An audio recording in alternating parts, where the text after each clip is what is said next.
இலக்கணம் அப்படின்னாலே காத தூரம் ஓடுவதற்கு ஆசிரியர்களும் பல பேர் தயாரா இருக்கிறாங்க. இலக்கியமும் அப்படித்தான். சிலருக்கு அது விருப்பம் இல்லை. என்ன காரணம்னா, நாம் எதை படிக்க வந்திருக்கிறோங்கிறத மனசுல முதல்ல வச்சுக்கணும். நம்முடைய தாய்மொழியைத்தான் படிக்க வந்திருக்கிறோம். பிறந்த உடனேயே நம்மால பேச முடிஞ்சுதா? பிறந்த அன்னைக்கு ஹாய் அம்மா, ஹாய் அப்பா அப்படி ஏதாவது பேசுனீங்களா? ஒன்னும் பேசலையே. எப்ப பேச ஆரம்பிக்கிறீங்க? உங்களை சுற்றி தொடர்ந்து இந்த மொழி சொற்கள் காதுல விழுந்துகிட்டே இருக்கு. உங்களை அறியாமலே இந்த மொழியோட இலக்கணமும் சேர்ந்துதான் நீங்க கத்துக்கிட்டு இருக்கீங்க. உங்க அம்மா கேட்கறாங்க, சாப்பிடுறியா? நான் நாளைக்கு சாப்பிட்டேன் அப்படின்னு சொல்ல மாட்டீங்க. என்னன்னு சொல்றீங்க? நாளைக்கு சாப்பிடுவேன்னு. அப்போ நாளைக்குன்னா எதிர்காலத்துக்கு என்ன சொல்லணுமோ அதை தான் சொல்றீங்க. இறந்த காலத்துக்கு வேற மாதிரி சொல்லுவீங்களா? என்னன்னா, நீங்க கேட்டுக்கிட்டு இருக்கிற மொழியை தொடர்ந்து கேட்டுக்கிட்டே இருக்கிறதுனால இந்த மொழியோட அமைப்பும் உங்களுக்கு புரிய ஆரம்பிக்குது. பேசுகிற போது, அதை கேட்கிற போதே, அதை கேட்டு கேட்டு கேட்டு நீங்க பண்றீங்க. எப்படியோ 1வது 2வதுல இருந்து 12வது வரைக்கும் தப்பிச்சோம் பொழைச்சோம் ஓடி வந்தாச்சு. இப்ப எங்க கால் எடுத்து வச்சுட்டீங்க? இப்போ கல்லூரிக்குள்ள வந்தாச்சு. அதுவும் எதை விரும்பி எடுத்திருக்கிறீங்க? விரும்பின்னு சும்மா அண்டர்லைன் பண்றேன், கேள்விக்குரிய அது உள்ள வைக்கிற. எத்தனை பேர் விரும்பின்னு தெரியாது. ஒரு பையனுக்கு அது தேனாக இருக்கு, சிலருக்கு அது வேம்பாக இருக்கும். அதை எப்படி பார்க்கிறோம் அப்படிங்கிறது தான். அங்க உட்கார்ந்து என்ன நீங்க பார்த்துட்டு இருக்கீங்க, உங்களுடைய பார்வையே வேற.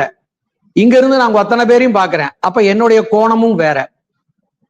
நீங்கள் தமிழை எப்படி அணுக போகிறீங்க அதை பொறுத்து தான் தமிழ்கிட்ட நீங்க போறீங்களா, இல்லாட்டி உங்களை பார்த்து தமிழ் ஓட போகுதா அப்படிங்கிறது இருக்கு. அது ஓடணும்னு நினைக்கிறீங்களா, நீங்க தமிழை போய் பிடிக்கணும்னு நினைக்கிறீங்களா?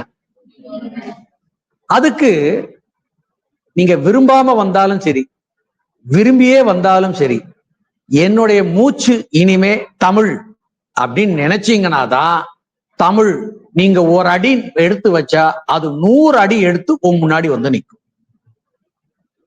என்னடா இது தமிழை போய் எடுத்துட்டோமே அப்படின்னு நினைச்சீங்கன்னா வாழ்நாள் முழுக்க டாடா பாபாயின்னு சொல்லிட்டு அது பாட்டுக்கு போயிட்டு. நான் பிஏ தமிழ் சேர்ந்தேன் உங்களை மாதிரி. ஆனா நான் சேரும்போது தமிழ் மட்டும்தான் படிப்பேன்னு வீட்டுல சண்டை போட்டுட்டு வந்து சேர்ந்தேன். வீட்டுல எதிர்ப்பு தான். அப்போ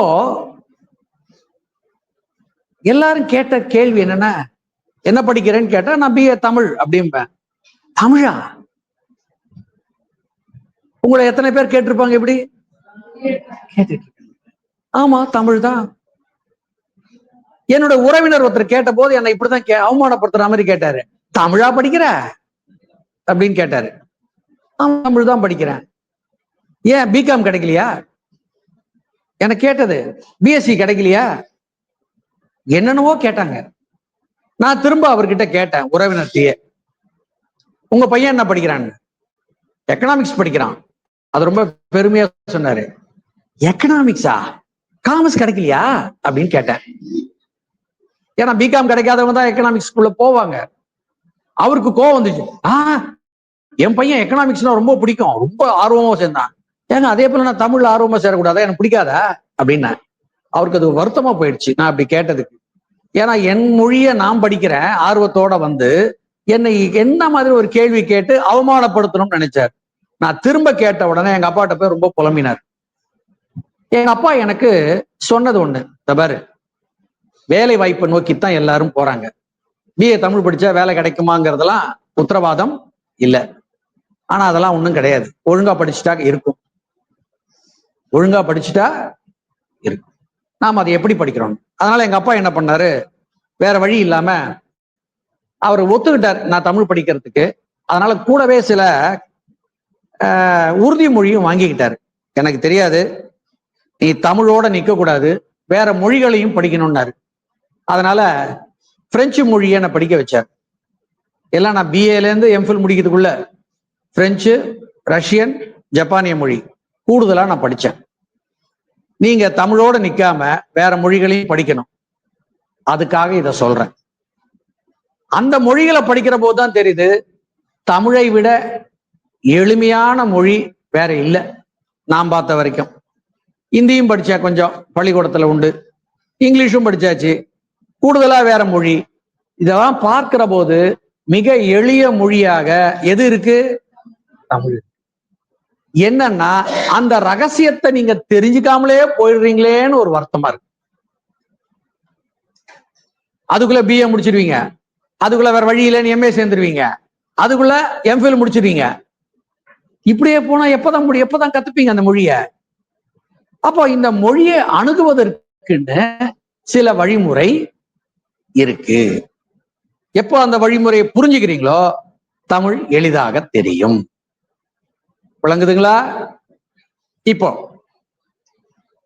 மற்ற மொழிக்கும் தமிழ் மொழிக்கும் என்ன வேறுபாடு அப்படின்னு சொன்னா, தமிழ் மொழி அதுக்கு ஒரு பேர் இருக்கு, பின் ஒட்டு நிலை மொழி. இத மட்டும் மனசுல எப்போதும் குறிச்சு வச்சுக்கணும். இந்த மொழியோட பேர் என்னது? பின்னொட்டு நிலை மொழி. என்ன மொழி இது? பின்னிலை மொழி. பின் அப்படின்னா என்னது? சட்டையில குத்திப்பீங்களா அதுவா? பின். பின்னா என்னது? யாருக்குமே கேள்விப்படலையா அந்த வார்த்தைய? பின்னா என்னது? பின்னா என்னது? பின்னாடின்னு அர்த்தம். ஒட்டுனா ஒட்டு, ஒட்டுகிறது. மொழினா இது தமிழ் தான். தமிழ் மொழி எப்படின்னா பின்னொட்டு நிலை மொழி. ஏன் அப்படின்னா, தமிழ்ல ஒரு வார்த்தை இருக்குன்னா அந்த வார்த்தைக்கு பின்னாடி எல்லாம் ஒட்டிக்கும். அதனால இந்த மொழிக்கு பேரு என்ன மொழின்னு பேரு? பின்னொட்டு நிலை மொழி. எடுத்துக்காட்டு உனக்கு புரியுற மாதிரி சொல்றேன். நாயின்னு ஒரு வார்த்தை இருக்கு. எத்தனை எழுத்து அது? 2 எழுத்து. அது பேர் என்னது? நாய். இந்த நாய் எத்தனை நாயின்னு சொல்ல?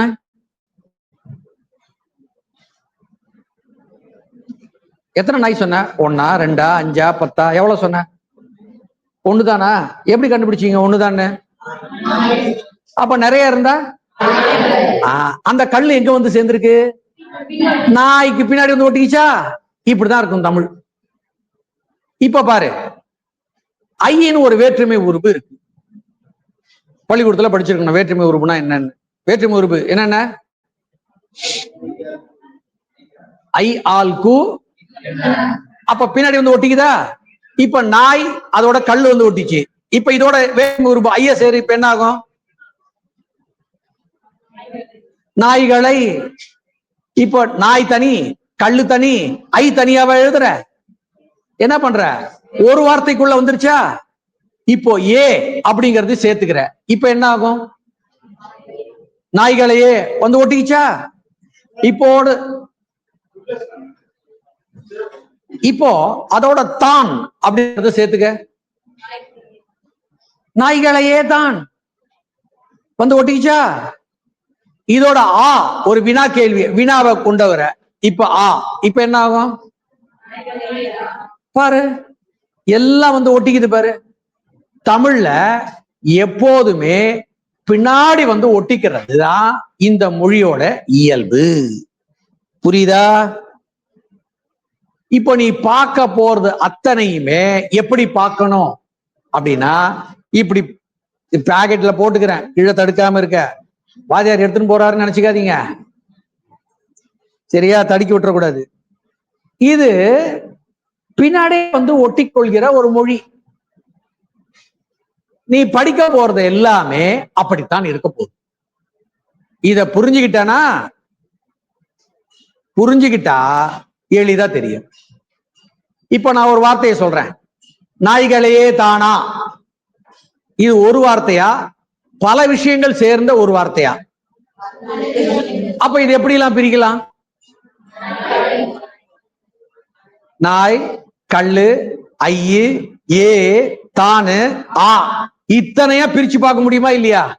நீ தமிழ்ல படிக்க போற அத்தனையுமே இப்படி படிக்க ஆரம்பிச்சா மொழி புரிய ஆரம்பிச்சு. தெளிவா இருக்கா?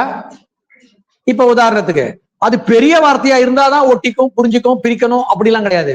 சின்ன வார்த்தையா கூட இருக்கலாம். திருக்குறள் உங்களுக்கு எல்லாம் தெரிஞ்சது, கற்க சொல்லிட்டீங்களா? இப்ப முதல் வார்த்தை என்ன சொன்னீங்க? அதுல அது ஒரே வார்த்தையா? உடைச்சு பார்க்க முடியுமா? கல்லு, க, இது ரெண்டும் சேர்ந்ததுதான் கற்க. புரியுதா? இப்போ கசடற அது எப்படி பிரிக்கலாம்? கசடு அற, கசடற. இப்படி ஒவ்வொன்றையும் உன்னால் பிரித்து பார்க்க முடியும். அதனாலதான் பெருசு பெருசா எழுத தேவையில்லை, ஒன்னா அப்படி சுருக்கி சின்னதா கொண்டு வந்து வைக்க முடியும். அப்போ சுவடிகள்ல எழுதுகிற போது நிறைய கிடைக்கும். அதனாலதான் பாட்டு பாட்டா எழுதி குவிச்சாங்க அவங்க. ஏன் பாட்டு பாட்டா குவிச்சு எழுதுனாங்க? இப்படி சுருக்கிட்டா இடம் நிறைய கிடைக்கும். இவ்வளவு எளிமை இருக்கு. உன்னுடைய வேலை ஒன்னே ஒண்ணுதான், பிரிக்க தெரியணும், சேர்க்க தெரியணும். இது தெரிஞ்சிடுச்சுன்னா தமிழை படிச்சிடலாம், எழுதலாம். இன்னொன்னு, உங்க தாத்தா பேர் என்னம்மா? மனோகர். அவரோட அப்பா பேரு ராஜகோபால். அவருக்கு அப்பா பேரு தெரியாது. தெரியாதுன்னா அந்த காலத்துல பேர் வச்சிருக்காங்கன்னு இப்பதான் நமக்கு தெரியுது. உனக்குதான் பேர் தெரியாதா? அவருக்கு அப்பா அவருக்கே தெரியல. அதுக்கு முன்னாடி அப்பா தெரியல. சரி, 2000 வருஷத்துக்கு முன்னாடி ஒரு தாத்தா இருந்திருப்பாருல்ல உனக்கு ஒருத்தர். எனக்கு இருந்தாரு, உனக்கு இருந்திருக்காரா? எல்லாருக்கும் இருந்திருப்பாங்க. அவர் பேர் என்ன தெரியல. உட்காரு. என்னன்னா கால ஓட்டத்துல நாம மறந்துட்டோம். அப்படித்தான் தமிழ்லயும் நிறைய சொற்களுடைய பொருள் இப்ப நமக்கு மறந்து போச்சு, அல்லது வேறு அர்த்தம் தெரியாமல் போயிடுச்சு. புரியுதா? எப்படி உன் தாத்தாவுடைய தாத்தாவுக்கு பேரே தெரியலையோ, மறந்து போச்சோ, தெரியலையோ, அது மாதிரி பழைய வார்த்தைகளை நம்ம மறந்துட்டோம், பயன்படுத்தல. இப்ப எடுத்துக்காட்டுக்கு நெருநல் அப்படின்னு ஒரு வார்த்தை இருக்கு. அதுக்கு என்ன பொருள்? நெருநல் தெரியல. எப்படி உன் தாத்தாக்கு பேர் மறந்து போச்சோ, உனக்கு தெரியாம போச்சோ, இது மாதிரி வார்த்தையை நம்ம விட்டுட்டோம். அதனால நமக்கு இப்ப தெரியல. நெருநல்னா நேற்றுன்னு அர்த்தம். நெருநல்னா நேற்று. இது மாதிரி எப்படி உனக்கு தெரியாம போச்சோ, இது மாதிரி வார்த்தைகள் எல்லாம் வரும்போது நீ என்ன செய்யணும்னா, அந்த வார்த்தைக்கான அர்த்தத்தை நீ பார்த்துக்கிட்டே வந்து மனசுல வச்சுக்கிட்டேன்னா, இது மாதிரி ஒரு 1000 வார்த்தைகள் தான் உனக்கு பழைய வார்த்தைகள் வரப்போகுது. வந்துடுச்சுன்னா கட கட கட கடன் பார்த்துட்டு நீ படிக்கிற போதெல்லாம் உனக்கு புரிய ஆரம்பிச்சு. நீ பயப்படவே தேவையில்லை. பழைய பாட்டை பத்தி நீ பயப்பட தேவையில்லை. ஏன்? இது பின்னொட்டு நிலைமொழி, இதை உடைச்சு பார்த்து பொருள் எடுக்க முடியுமா அப்படின்னு பார்க்கணும். உடைக்க முடியுது, சேர்க்க முடியுது, பொருள் தெரியுது, பழைய வார்த்தையா இருந்தாலும் அர்த்தத்தை கண்டுபிடிக்க முடியுது. அவ்வளவுதான் வேலை. அதுக்கப்புறமா நீ எதை படிச்சாலும் உனக்கு புரிய ஆரம்பிச்சு. தமிழ் கஷ்டமா? எளிது. ஆனா நாம என்ன பண்றோம், தமிழை இன்னும் கஷ்டமாகவே நினைச்சுக்கிட்டு இருக்கோம். ரொம்ப ரொம்ப கஷ்டமான இது ஒரு மொழிப்பா, ஒண்ணுமே இல்லை. இதனால என்ன பிரச்சனைன்னா, எழுதுறவங்க எல்லாம் எப்படியெல்லாம் எழுதுறாங்க அப்படிங்கிறத நம்ம பார்க்கிறோம். முதல்ல நம்ம எதுல இருந்து போறோம்னா, இன்னைக்கு பழைய பாட்டு நம்ம அதிகமா படிக்க போறது இல்ல, நடைமுறையில இலக்கணம் இருக்குல்ல, அதை தான் நம்ம பார்க்க போறோம். இப்போ உங்களுக்காக சில தொடர்களை நான் போட போறேன். நான் எழுதின தொடர் இல்ல, பத்திரிகையில வந்த தொடர். செய்தித்தாள் இப்போ பேத்தன் ஏதோ ஒரு பொண்ணு தினமணி வச்சிருக்குது, தினமலர் வச்சிருக்கிறீங்க, இந்து, இந்த மாதிரி பத்திரிகைகள்ல வருது இல்ல, இந்த பத்திரிகைகள்ல எப்படி எழுதுறாங்கன்றதுதான் நம்ம பார்க்க போறோம். இந்த பத்திரிகைகள்ல எப்படி எழுதியிருக்காங்க, அர்த்தத்தை நீங்க சொல்லணும். சரியா? தமிழாய் எழுதுவோம் இல்ல, தமிழ் ஆய்ந்து எழுதுவோம். பிழைக்கும் தொடர்கள். இப்போ ஒரு தலைப்பு கொடுத்துட்டேன், ஒவ்வொன்னா பார்க்கலாம். நீங்க தான் அர்த்தம் சொல்லணும். உங்களுக்கு என்ன புரியுதோ அதை வச்சு அர்த்தம் சொல்லணும்.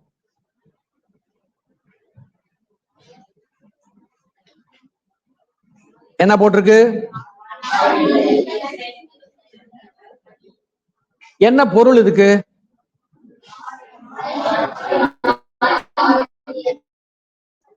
லாரி மோதிச்சு, சைக்கிள்ல போனவன் மேல ஏத்தி விட்டான்.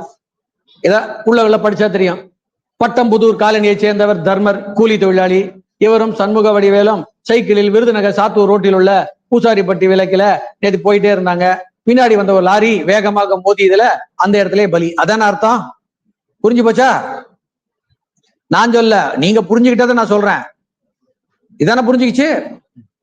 அடுத்தது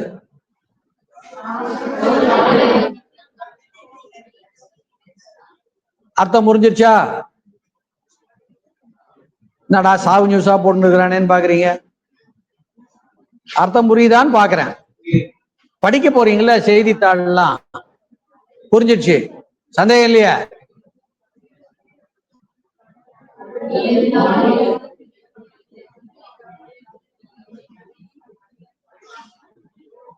இது என்னன்னு புரிஞ்சு போச்சு.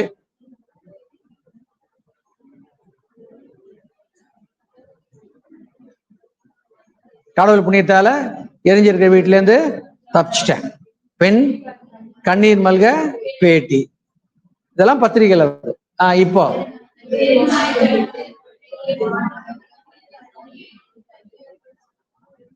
இதுவும் புரிஞ்சிடுச்சு இல்லையா?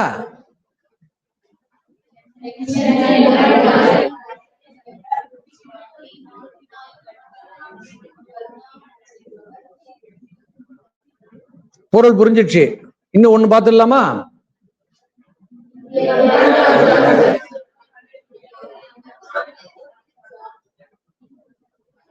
புரிஞ்சிடுச்சு எல்லாமே? யாருக்காவது பொருள் புரியல, தப்பு தப்பா எழுதியிருக்கான் அப்படின்றதா யாராவது நினைக்கிறீங்களா?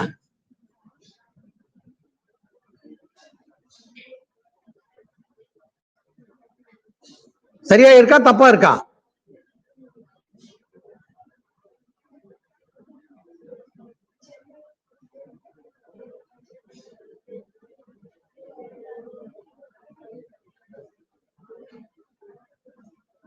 சரியா இருக்கா தப்பா இருக்கா?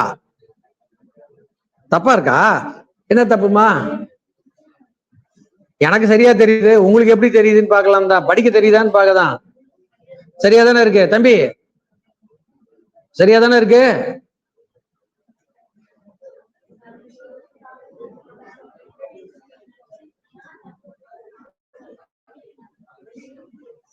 பாரு, நீங்க படிக்கிற பேப்பர்ல இருந்தா எடுத்துட்டு வரேன், நானா சொந்தமா எதுவும் எழுதல. பாரு, இதெல்லாம் தினமலர்ல.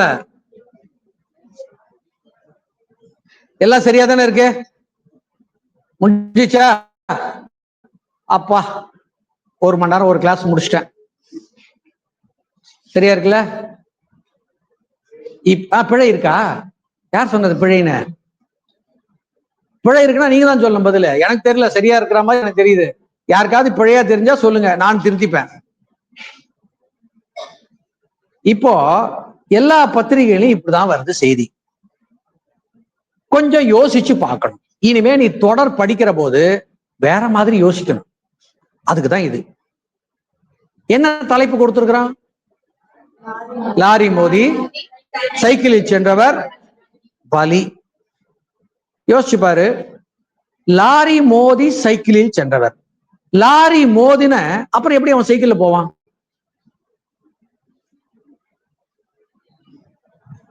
லாரி மோதி சைக்கிளில் போனாரா? அப்போ எப்படி இருந்திருக்கணும் தொடரு? புரியுதா? அவனுக்கு தொடர் எழுத தெரிஞ்சுதான்னு பாரு. எங்க தப்பு பண்ணிருக்கிறோம்னு புரியுதா? அப்போ ஒரு தொடர் எழுதுகிற போது அந்த தொடர் அதுல இருக்கக்கூடிய சொற்களை எந்த இடத்துல எதை வைக்கணுமோ அதை அங்க வச்சாதான் தொடராக இருக்கும்.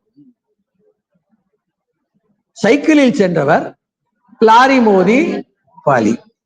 வேறுபாடு தெரியுதா? இப்போ அடுத்தது பாரு.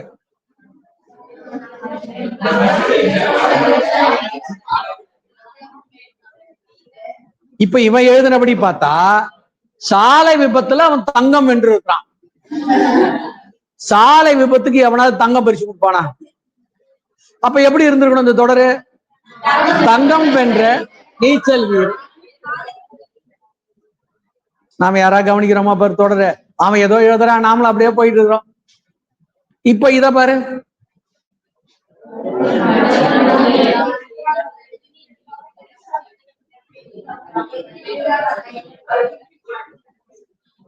மேல இருந்து கடவுள் இப்படி நெருப்பு குளிச்சு கொளுத்தி அப்படி போட்டார் போல இருக்கு. கடவுள் புண்ணியத்தால் எரிந்து கொண்டிருந்த வீடு அது. கடவுள் மேல இருந்து இப்படி தொப்புன்னு போட்டு விட்டாரா? இல்லையே. எரிந்து கொண்டிருந்த வீட்டிலிருந்து கடவுள் புண்ணியத்தால் எப்படி இருக்கணும் பாரு தொடரு. வேறுபாடு புரியுதா? இப்போ தெருநாய்கள் கடித்து குதறிய மாணவி முகத்தில் 17 தையல். இப்போ கடிச்சவன் நாயா? கடிச்சது நாயா? கடிச்சவன் அவளா?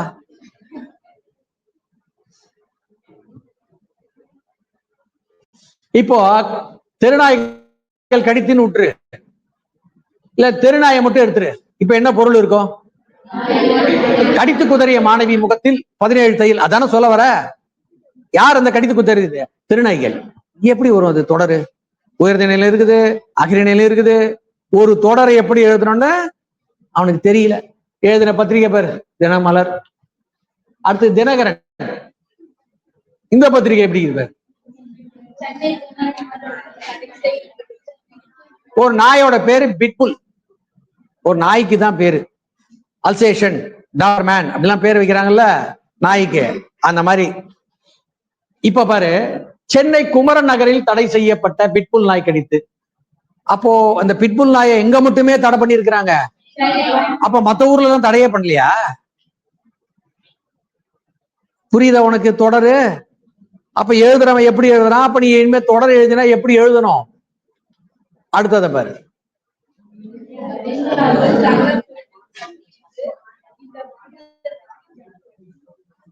இந்தியாவில தங்கறதுக்கு ஒரு சுரங்கம் தோண்டி வச்சிருக்கிறாங்களா? அதையா சொல்ல வரான்? அவன் என்ன சொல்ல வரான்? இந்தியாவில் தங்க சுரங்கம் தான் கண்டுபிடிச்சிருக்கிறான். அங்க ஒரு இச்சு அப்படிங்கிற ஒரு எழுத்து அங்க கொடுக்கல. தங்க சுரங்கம் இல்ல, தங்க சுரங்கம். உங்கள் வீட்டில் உறவினர் வந்து தங்கலாம், அங்க தங்கறது. தங்கம்னா வேற, தங்கறதுனா வேற. வேறுபாடு தெரியுதா? இச்சு போட்டாதான் கோல்டு. இச்சு போடாததுனால இந்தியாவில தங்கத்திலேயே செஞ்ச ஒரு சுரங்கத்தை கண்டுபிடிச்சிருக்கிறாங்க அப்படிங்கிறான்.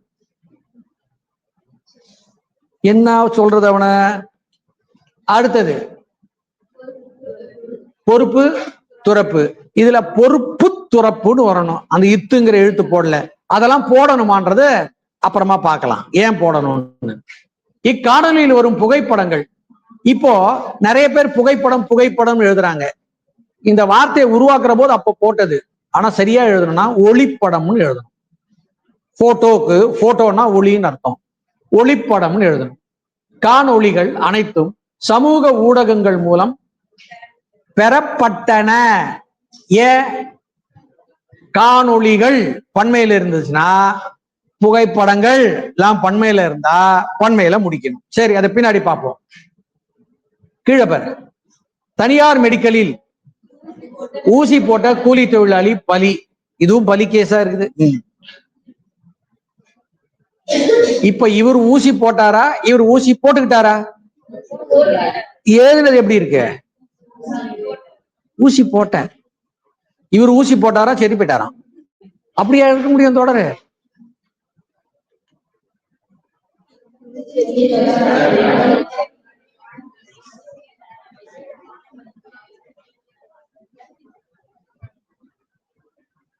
நனைந்து சேதமான எதுப்பா எழுதியிருக்கான்? புதுச்சேரியில் தொடர் மழையால் நனைந்து சேதமான பள்ளி மாணவர்களுக்கு. இப்ப பள்ளி மாணவர்கள் மழையில நனைஞ்சு சேதமாகிட்டாங்க. அப்ப சேதமானது என்ன? அரிசி மூட்டைகள் தானே. அப்படியே எழுதியிருக்கிறான். நான் இந்த பத்திரிகைக்கு மெயில் போட்டேன். யோ பாவம் என் பசங்க அவன் என் மழையில நனைஞ்சு சேதமாறான்னு போட்டேன். சொன்ன பிறகு 1 மணி நேரம் கழிச்சு திருத்திட்டான். என்ன திருத்தினா பாரு? புதுச்சேரியில் பள்ளி மாணவர்களுக்கு தர வேண்டிய அரிசி மூட்டை நம்ம சொன்னாதான் திருத்துறான். ஏன்னா அவனுக்கு என்ன தெரியாது? என்ன தெரியாது? அதான் பிரச்சனை.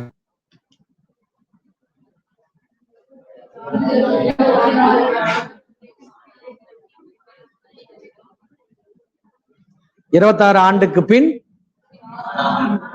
இனிமேதான் காணாமலே போறா. 2052 என்ன இருந்திருக்கணும்? அதுல முன்னு இருந்திருக்கணும். ஆனா தைரியமா போடுறான் பாரு பத்திரிகையில. இப்ப நீங்க படிக்கிற பத்திரிகை எல்லாம் சரியா இருக்குன்னு நினைக்கிறீங்களா? ஒவ்வொரு தொடரையும் படிக்கிற போது இனிமே எப்படி படிக்கணும்? தப்பு இருக்கா தப்பு இருக்கான்னு பார்த்து படி. அதுக்காக எழுதுற ஒவ்வொரு வரியும் தப்பா இருக்காது, இருக்கான்னு தேட வேண்டியது உன் வேலை. கீழே வா, கீழே.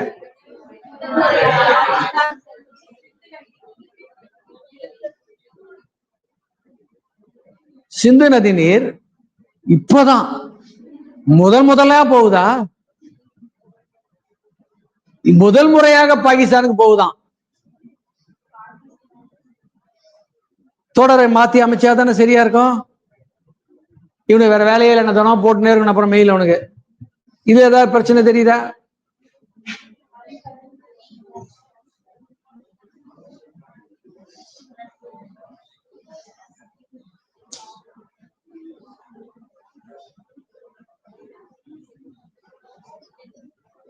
எல்லாம் சரியாதான் இருக்குல்ல? என்ன பிரச்சனை? என்ன எழுதி இருக்கிறான்? ஜீஸ்ன்னு எழுதி வச்சிருக்கிறான். என்ன எழுதி இருக்கணும் அதுக்கு? ஜிக்கும் ஜூக்கும் உனக்கு வித்தியாசம் தெரியல. அவனை ஏதோ ஒரு ஜூல கொண்டு போய் உட்கார வைக்கணும். என்ன பண்றது?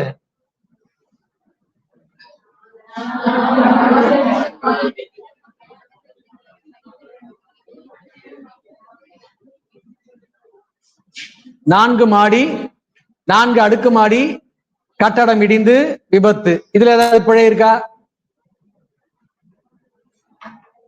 இப்போ விபத்து நடந்துருச்சுல்ல. இப்ப கட்டடம் 4 மாடி 5 மாடிக்கு தானே கட்டிட்டு இருக்கான். இப்போ அவன் சொல்ல வருது, 4 மாடி உடைய கட்டடம் இடிஞ்சு போச்சா, 4 தனித்தனியா இருக்கிற அடுக்குமாடி கட்டடங்களே இடிஞ்சு போச்சா?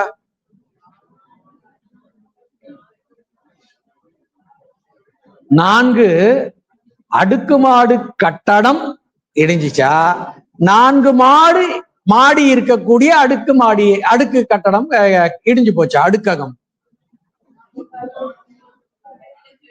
அவன் என்ன எழுதுறான்னு உள்ள படிச்சாதான் தெரியும். தலைப்புல நமக்கு சரியா கொடுக்கல. இங்க பாரு, இன்று மாலை அதே அலுவலகத்தில்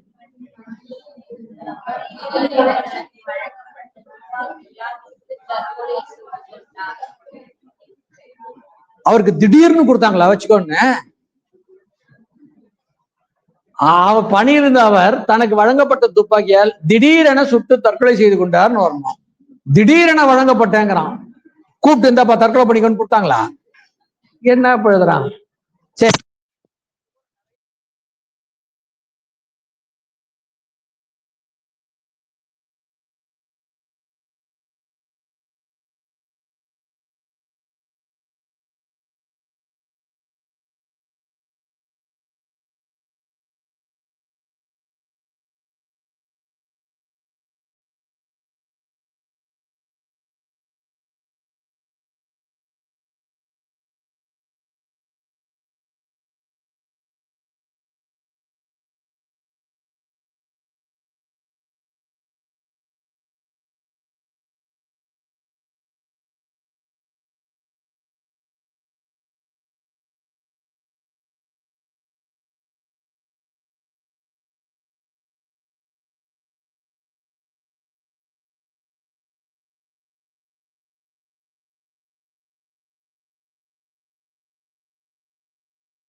இழுத்து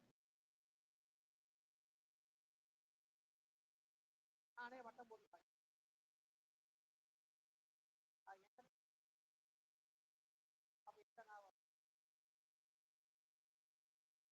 ஏன்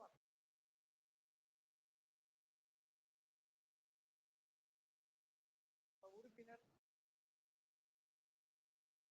உறவினர்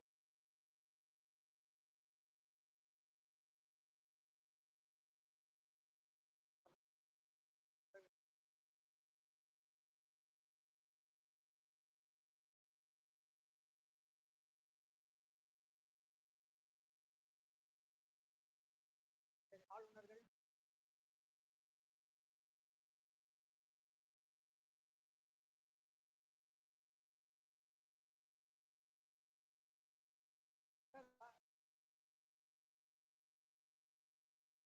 ஏன் நம்ம பிழை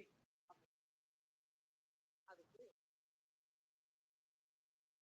அனுப்புனர் பெறுநர் ஆளுநர் இப்படி நிறைய பேர் எழுதுறாங்க பத்திரிகையில. திரைப்படத்துல பார்த்தா இயக்குனர். ஏன் இதெல்லாம்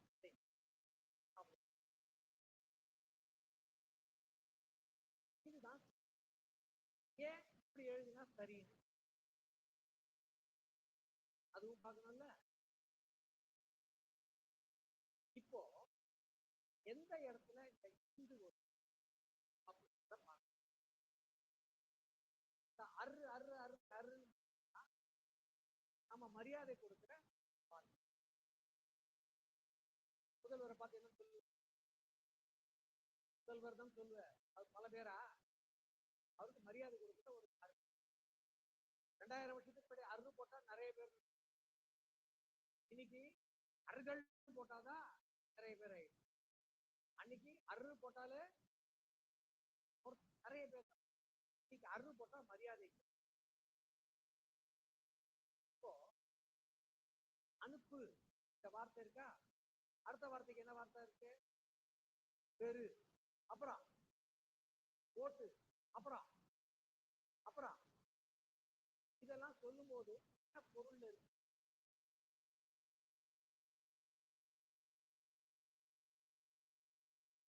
கட்டளை, ஏவல், இது வினைச்சொல். இந்த வினைச்சொல் இருந்து அந்த வினை சொல்ல ஒரு ஆளை குறிக்கிற மாதிரி பெயர் சொல்லாக மாற்று இடையில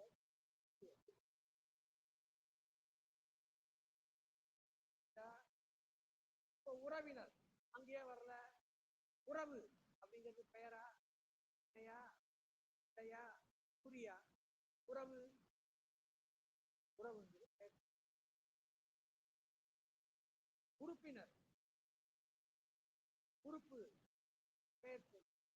ஆனா அனுப்பு அனுப்பு பெரு ஓட்டு இயக்கு நடத்து எல்லாம் என்னவா இருக்கு. இப்போ இது புரியல அப்படின்னா யாராவது சொல்லுங்க, வேற ஒரு விதத்துக்கு. யாருக்காவது புரியலன்னா கேட்டு, பெயர்னா என்னன்னு தெரியாது, இணைனா என்னன்னு 1ஆம் ஆண்டு படிக்கிறீங்க, தெரியலன்னா கேளு.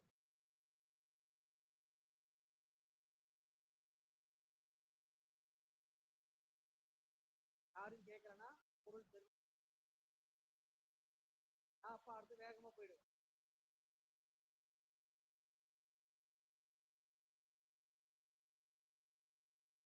பெயர் ஏதாவது அடையாளம் சொல்றோம். செயல் இல்லாத ஒன்றாக ஒரு பொருள், ஒரு இடம், காலம், குறிப்பு, ஒரு பண்பு, செயல் பெயரா மாறுகிற தன்மை இதெல்லாம் தான். இப்போ மேல ஒரு தலைக்கு மேல ஒரு பொருள் இருக்கா, அதனால அந்த பொருளுக்கு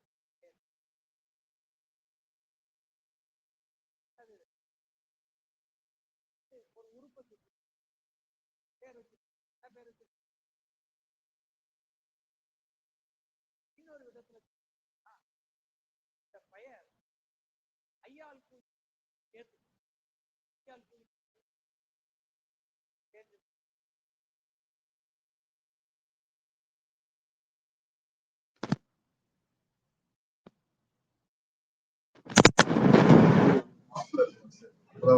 ஆன்ல வந்துச்சா?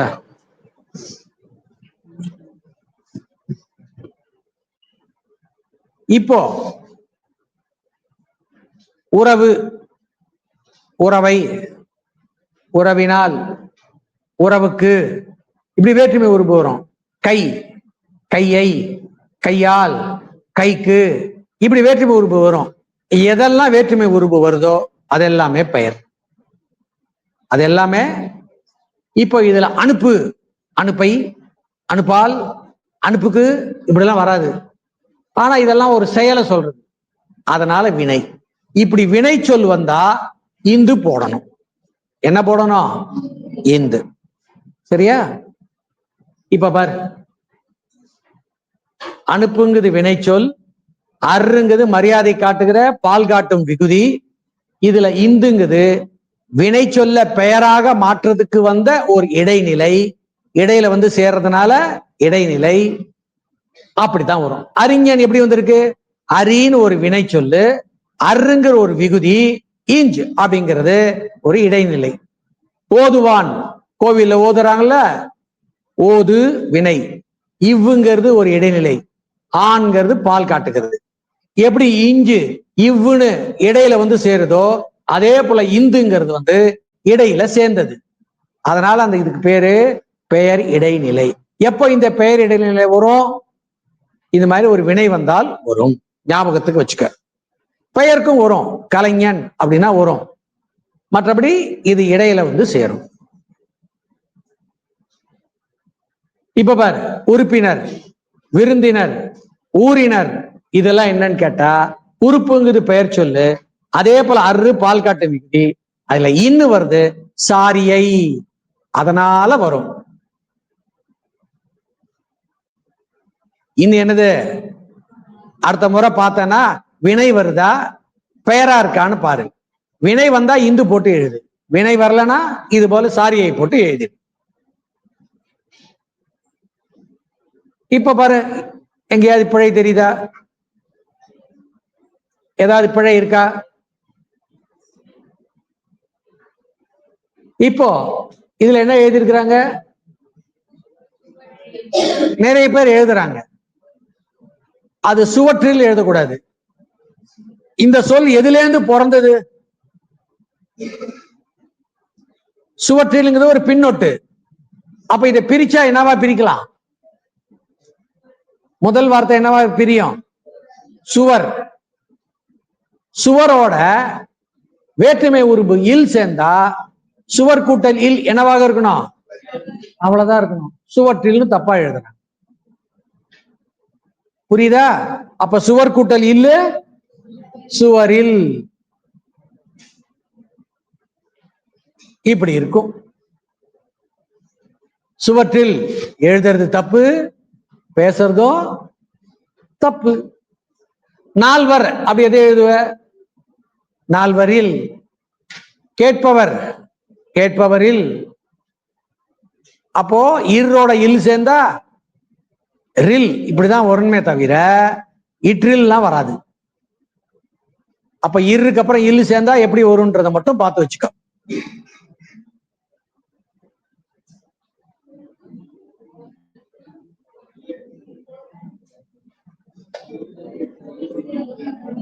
என்ன தப்பு பண்ணிருக்காங்க? இதுக்கு என்ன அர்த்தம்? மேக்னா பொறியியல் கல்லூரி, ஒரு கல்லூரி பஸ் ஓடுதுப்பா. அச்சோ, இந்த பொறியில மட்டும் மாட்டிக்கவே கூடாது, அது பொறியியல். இது மாதிரி எழுத்து பிழையும் வரும்.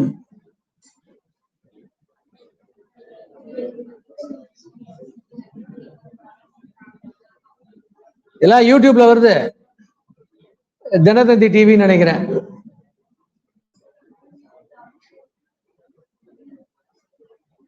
தமிழர்களுக்கு பெரும் அதிர்ச்சி. இதை படிச்ச உடனே எனக்கு தான் பெரிய அதிர்ச்சி. என்னன்னா, தமிழர்களுக்கு இக்குன்னு வந்துச்சுன்னா இப்பு வரணும். இக்கு அப்படின்னு வந்துருச்சுன்னா என்ன வரணும்? இப்பு மட்டும் இல்ல, கா வந்ததுனால அங்க இப்பு, சா வந்தா இச்சு, கா வந்தா இக்கு. புரியுதா? இங்க பாரு, நாம் பழத்தை மணக்கும் போது, நீங்க யாராவது கல்யாணம் பண்ணிருக்கீங்களா பழத்தை? அப்ப என்னவாக இருக்கணும் அது? பழத்தை மோந்து பார்க்கும் போது. இத புதுசா ஒருத்தன் எழுதுறான், மணக்கும் போது. தாலி கட்டி மேளம் கொட்டி, இதெல்லாம் எழுத்து பிழை. இதுக்கு வினையே பிழை. இப்ப பாரு,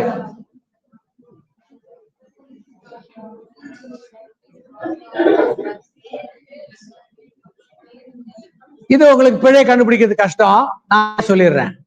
தமிழ்ல ஒரு சில அப்படின்னு எழுதவே கூடாது, சில மட்டும்தான் எழுதணும். ஒருன்னு வார்த்தை வரக்கூடாது. ஞாபகம் வச்சுக்கிறியா? ஒரு சில அப்படின்னு எழுதக்கூடாது. எப்படி மட்டுமே சொல்லணும்? சில. ஏன்னா அது இங்கிலீஷ்ல ஃபியூ அப்படின்னு சொல்லுவாங்க. எவனோ அதை மொழிபெயர்த்துட்டான், எஃப்யூவை ஒரு சில அப்படின்னு மொழிபெயர்த்துட்டான். அதனால வந்தது பிழை. எல்லாரும் இப்படியே எழுதுறாங்க. சில பள்ளிகளுக்கு விடுமுறை. இப்படி இருக்கணும்.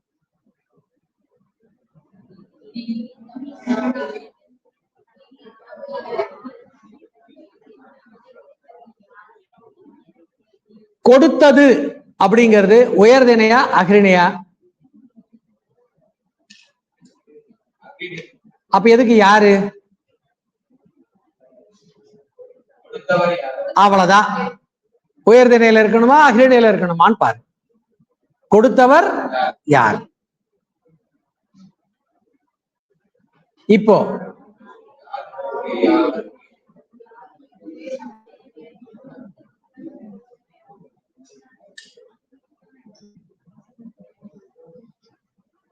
இது கேளீர் சுழிச்சிருக்கான். இப்படி போட்டாக்க கேளுங்க அப்படின்னு கத்துறதுக்கு பேர் தான் கேளீர். கேளிர் லீ போட்டானாக்க உறவினர்னு அர்த்தம். இது நெடிலா இல்லாம குறிலாக இருந்தா அதுக்கு என்னன்னு அர்த்தம்? என்ன அர்த்தம்?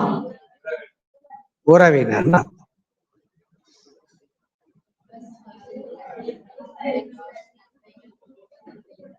இதுல யாராவது ஒருத்தர் தப்பு கண்டுபிடிங்க பார்க்கலாம், ஒரு பெரிய பாராட்டு செஞ்சிடலாம்.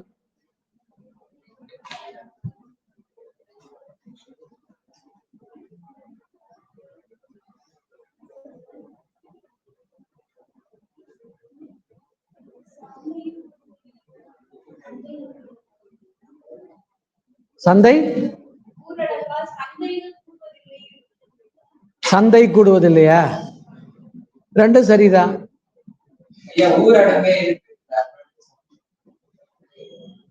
ஊரடங்குனால சந்தை கூடலன்னு சொல்றான், தப்பு இல்லையே. ஊரடங்கு ஆனா சந்தை வராது.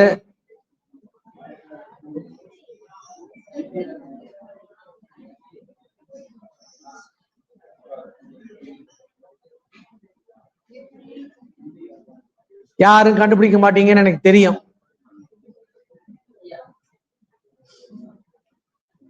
சொல்லு தம்பி, பேர் என்ன? உன் பேர் என்ன? நவீனா? நவீன். இது இல்ல, இதுல இல்ல பிழை. சரி, இப்போ ஒரு பொருள் கேட்கிறேன், அது சொல்லுங்க. வாழைத்தார்னா என்ன? எத்தனை பேர் பார்த்திருக்கீங்க வாழைத்தார்? சரியா இருக்கா? வாழைத்தார்னு எழுதக்கூடாது. அது எப்படி எழுதணும்னா,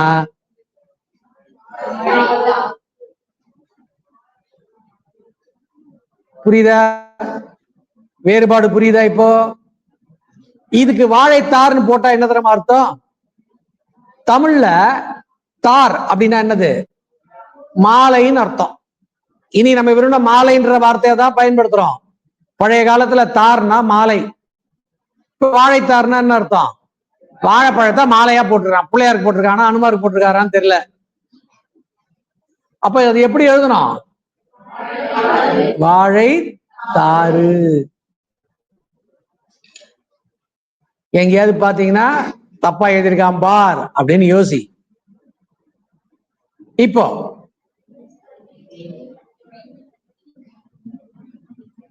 இதுல பத்திரிகை தான் இக்கு தேவையில்லாம வந்துருச்சு. பத்திரிகை இல்ல, பத்திரிகை. இதுலதான் பிழை தெரியுதா? இதெல்லாம் வார்த்தை பிழை, அதுக்காக சொல்றேன்.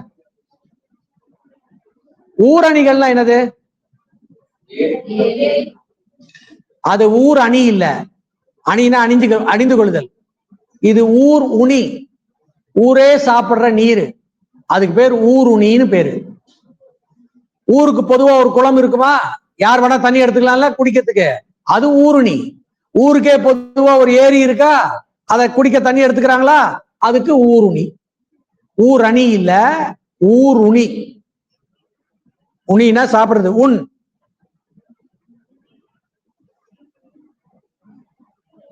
இந்த படம் எத்தனை பேர் பாத்தீங்க?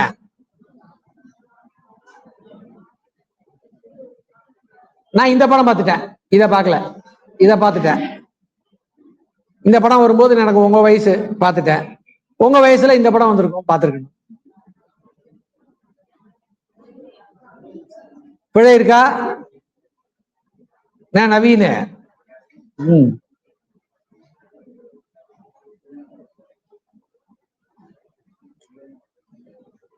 ஒண்ணு இல்ல. இதுல அல்லன்னு வருது இல்ல, அல்ல பயன்படுத்துவது தப்பு. நான் உயர்தினையா அகிரிணையா? அப்ப அல்லங்கிறது அகிரிணை பன்மை. உயர்திணையில தொடங்குறான், எதுல முடிக்கிறான்? அகிரிணை பன்மையில முடிக்கிறான். சரியா இருக்குமா அது? அப்ப அது எப்படி எழுதணும்? ஒருமையாக இருந்தா அன்றுன்னு முடிக்கணும், பன்மையாக இருந்தா அல்லன்னு முடிக்கணும். இது ரெண்டும் வேண்டாம் நினைச்சா இல்லைன்னு போட்டு தப்பிச்சுக்க. நான் இல்லை, அவன் இல்லை, அப்படி போட்டுரு. அன்று அல்லன்னு போடணும்னு நினைச்சானா மாட்டிப்ப. அப்ப எப்படி முடிக்கணும்? நான்னு போட்டா அல்லன்னு போடணும், நீன்னு போட்டா அல்லைன்னு போடணும், அவன்னு போட்டா அல்லன், அவள்னு போட்டா அல்லல், அவருக்கு அல்லல் அல்லர், நாமுக்கு அல்லோம், நீங்கள் அல்லீர், அவர்கள் அல்லர், அது அன்று, அவை அல்ல. இப்ப நான் மகான் அல்லனாக்க நான் இங்க வருது, அதுக்கு எதை போட்டிருக்கான்? அவைக்குரியது அல்ல, சம்மந்தமே இல்லை பாரு. அப்போ நான் போட்டா என்னன்னு போட்டிருக்கணும்? அல்லன்னு போட்டிருக்கணும். நான் மகான் அல்லன் அப்படி போட்டிருக்கணும். சினிமாக்காரனுக்கு என்ன தெரியாது, அதான் பிரச்சனை. ஆனா இப்ப நீங்க வந்துட்டீங்கல்ல தமிழ் படிக்க, தப்பு இல்லாம எழுதணும்.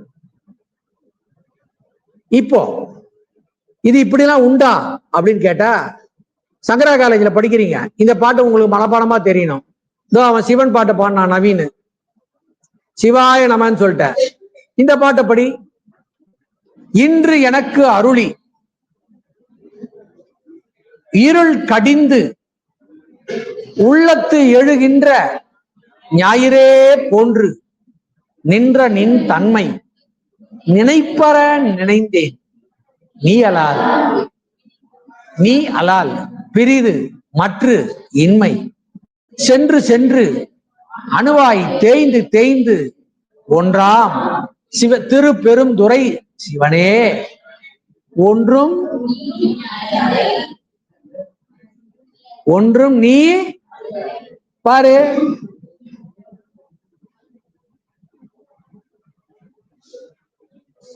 நீக்கு என்ன வந்திருக்கு? எதை பயன்படுத்தணும் பாரு. மாணிக்க வாசகர் எப்படி போட்டிருக்கிறாரு? ஒன்றும் நீ அல்லை. அப்ப இதெல்லாம் படிக்கிற போது பழைய பாட்டு எப்படியாவது பாடணும், படிக்கணும்னா இலக்கணத்தையும் பார்த்துக்கிட்டே வரணும். இப்போ பாரு, ரஷீத் சிந்து தம்பதியின் மகளான சிவானி தான் தற்கொலை செய்து கொண்டது. தெரியுதா? பத்திரிகை எல்லாம் எப்படி எழுதுறாங்க பாரு. இதான் பிரச்சனை. படிக்கிற போது உங்க வேலை பத்திரிகை படிக்கிற செய்தி தெரிஞ்சுக்கிறது இல்ல, தப்ப கண்டுபிடிக்கிறது தான் வேலை. இப்படி தப்ப கண்டுபிடிக்க ஆரம்பிச்சனா டிகிரி முடிக்கிற போது உன்னை விட எக்ஸ்பர்ட் எவனுமே இருக்க மாட்டான். புரியுதா? இப்போ நமது பணிக்கு தொடர்பில்லாத தேவையற்ற பேச்சுக்களை தவிருங்கள். அர்த்தம் புரிஞ்சிச்சா? நீ செய்யற வேலைக்கு எந்த சம்பந்தமே இல்லாத விஷயங்கள்ல பேச்ச தவிர்த்துரு. இதான் சொல்ல வரான். அதுக்கு அடுத்து என்ன சொல்றான் பாரு, அதனால் மோசமான பின் விளைவை சந்திக்கிறேன். இதை ஒழுங்கா இப்படி பண்ணுன்றான், இப்படி பண்ணிவிட்டா என்ன நடக்குங்கிறான், இப்படி நடக்குங்கிறான். சம்பந்தமே இல்லையே. இப்படி கருத்து பிழைகள் எழுதுவாங்க.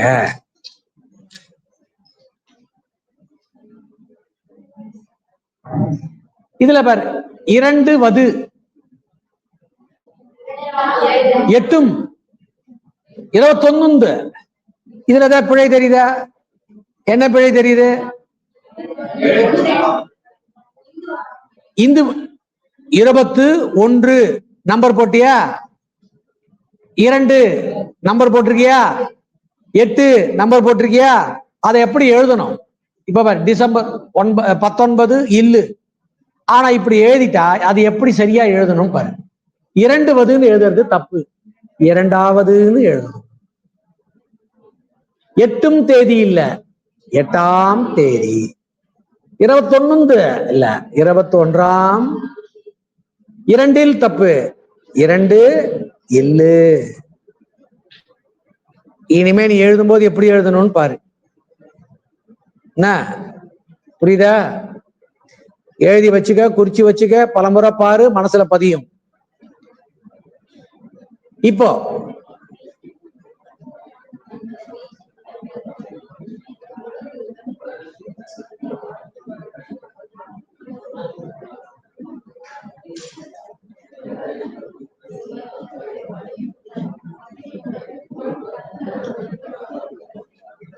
என்ன புரிஞ்சது இதுல?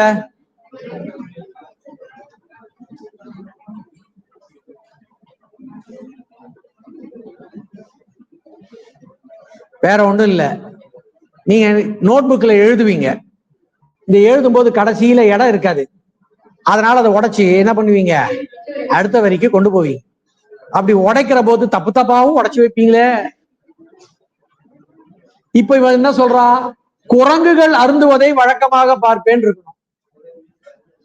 குரங்கு கல் அருந்துவதை மனுஷன் தான் குடிப்பான்னு பார்த்தா குரங்கெல்லாம் கூட குடிக்குது போல. அப்போ எழுதும் போது வார்த்தைய எங்க உடைக்கணுங்கிறது தெரிஞ்சு உடைக்கணும். புரியுதா?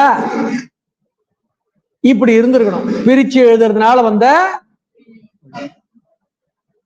இப்ப பாரு,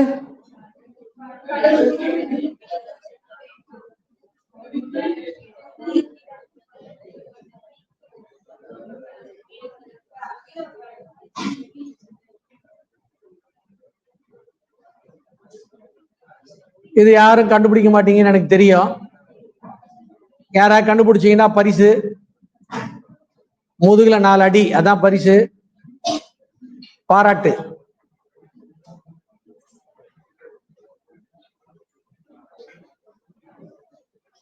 ஒண்ணும் இல்ல, வார்த்தையை உடைக்கிற போது சரியா உடைக்கணும்னு சொன்னேன். இத பள்ளிக்கூடத்துல வெண்பா எழுதுறது எப்படின்னு எத்தனை பேர் படிச்சீங்க? இப்ப கட்டை இருக்கு, வந்துருச்சு. எத்தனை பேர் படிச்சீங்க வெண்பா எழுதுறது? பிளஸ் 2 உண்டு இல்ல பாடம் வெண்பா எழுதுறது. நேர் நேர் தேமா. இப்ப சொல்லு, கடலுக்குள் எப்படி பிரிக்கலாம்?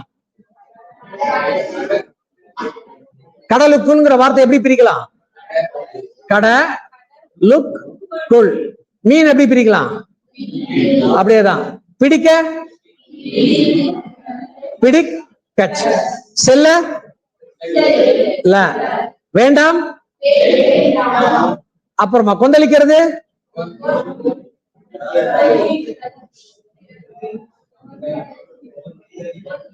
கொந்தான பிரிப்பியா? கொந்து. அப்புறம் தளிக்கு. அப்ப தளிக்கு எல்லாம் சேர்ந்ததுதானே ஒரு அசை. ஏன் அந்த ஓசையை தனியா தனியா உடைக்கிற?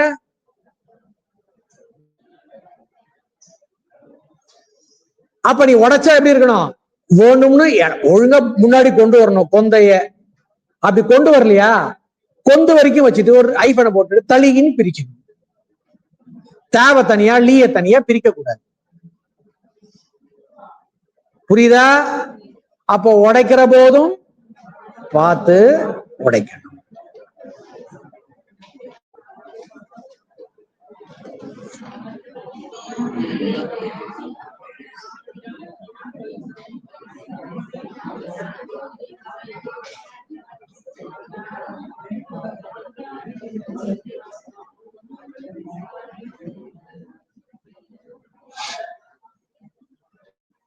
புரிஞ்சுதா? எத்தனை பேர் புரிஞ்சிருக்குன்னு எனக்கு தெரியாது. முதல் தொடர் அவன் என்ன சொல்ல வரான்? எதை விற்க போறான்? ஆனா அவன் என்ன எழுதி இருக்கிறான்?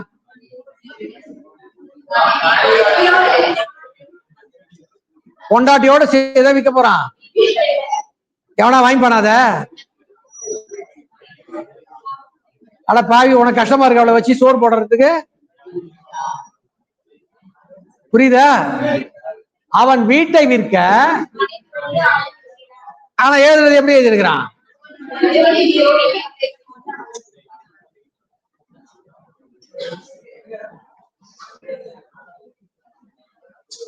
இப்ப இதுல என்ன பிரச்சனை?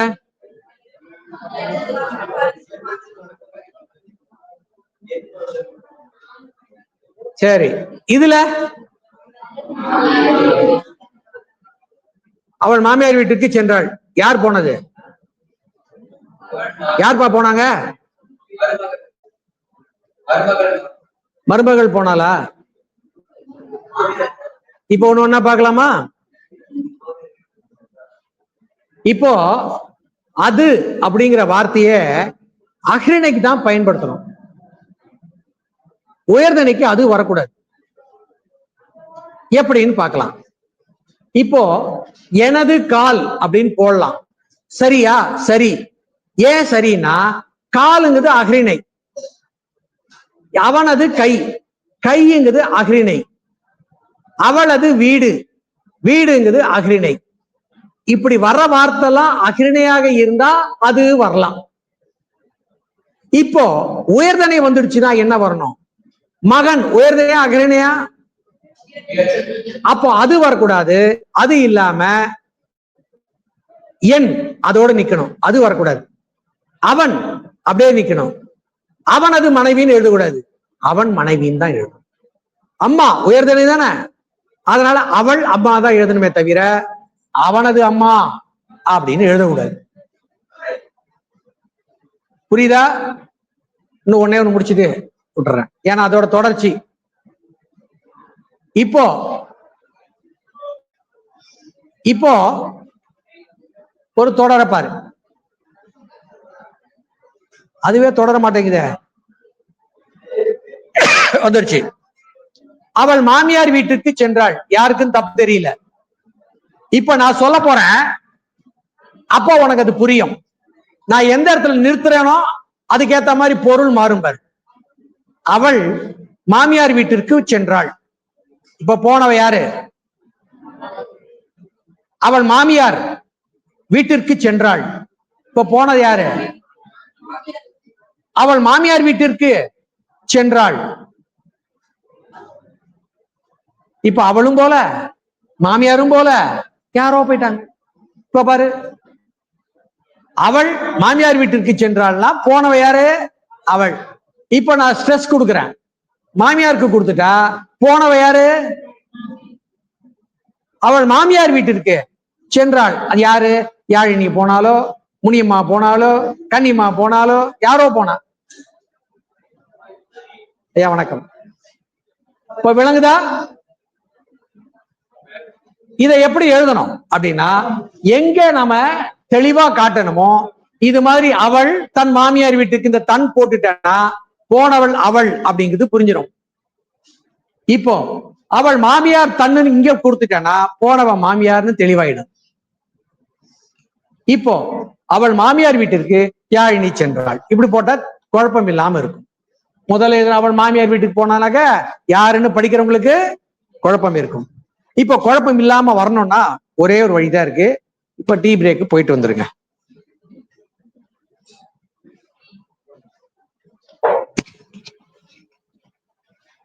தெளிவா இருக்கா இது வரைக்கும்? இப்போ நீங்க எந்த உரைய படிச்சாலும், எந்த புத்தகத்தை படிச்சாலும், எந்த கண்ணாடி போட்டுக்கிட்டே பார்க்கணும்? பூத கண்ணாடி. தொடர்ல